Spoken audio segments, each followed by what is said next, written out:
পৃথিবীর বুকে এমন কিছু দেশ রয়েছে যাদের সামনে একটা সিদ্ধান্ত পুরো বিশ্বের অর্থনীতিকে থমকে দিতে পারে। যুদ্ধ হোক বা ভূ রাজনৈতিক লড়াই, এই দেশগুলোর কাছে একটা কিছু ট্রাম্প কার্ড রয়েছে যা পুরো পৃথিবীকে হাঁটু গেড়ে বসতে বাধ্য করতে পারে। যেমন ধরুন ইরান। বিশ্বের সমুদ্রপথে পরিবাহিত মোট তেলের প্রায় 20% শুরুপথ স্টেট অফ হরমুজ দিয়ে যাতায়াত করে। ইরান যদি কখনো এই পথটি বন্ধ করে দেয় তবে মুহূর্তের মধ্যে বিশ্বজুড়ে তেলের হাহাকার পড়ে যাবে। অন্যদিকে চীন হলো বিশ্বের ম্যানুফ্যাকচারিংয়ের পাওয়ার হাউস, যারা বিশ্বের আউটপুটের প্রায় 30% নিয়ন্ত্রণ করে। আর রাশিয়া তেল গ্যাসের পাশাপাশি বিশ্বজুড়ে বাণিজ্যিকভাবে ইউরেনিয়াম সমৃদ্ধিকরণের প্রায় 46% ক্ষমতা একগুচ্ছভাবে রাশিয়ার হাতে, যার উপরে আমেরিকার পারমাণবিক বিদ্যুৎ কেন্দ্রগুলো নির্ভরশীল। আর সুপার পাওয়ার আমেরিকা বা USA global financial system, artificial intelligence, AI এবং আধুনিক প্রযুক্তির ওপর তাদের একগুচ্ছ আধিপত্য।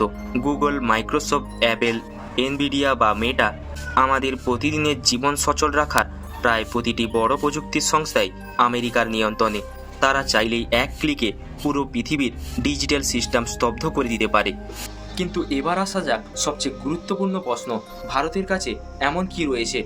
এর উত্তর লুকিয়ে আছে ভারত মহাসাগরে। পুরো বিশ্বের সমুদ্রপথে মোট তেলের প্রায় 80% এবং মোট কন্টেনার বাণিজ্যের 50% একই এই মহাসাগর দিয়ে যাতায়াত করে। তার কেন্দ্রবিন্দুতে বসে আছে ভারত।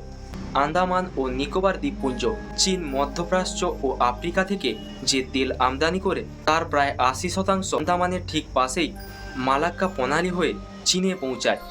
সংকটের সময় ভারতীয় নৌবাহিনী এই রুটটি সামান্য সময়ের জন্য ব্লক করে দেয়, তবে চীনের এনার্জি সাপ্লাই পুরোপুরি কেটে যাবে এবং চীনের মতন অর্থনীতি মুহূর্তের মধ্যেই ধসে পড়বে।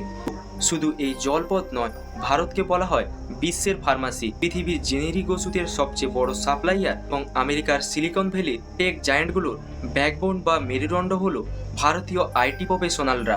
ভারতের এই ভৌগোলিক ও অর্থনৈতিক শক্তি কি বিশ্বকে থমকে দিতে বাধ্য করবে? আপনার মতামত কমেন্টে জানান।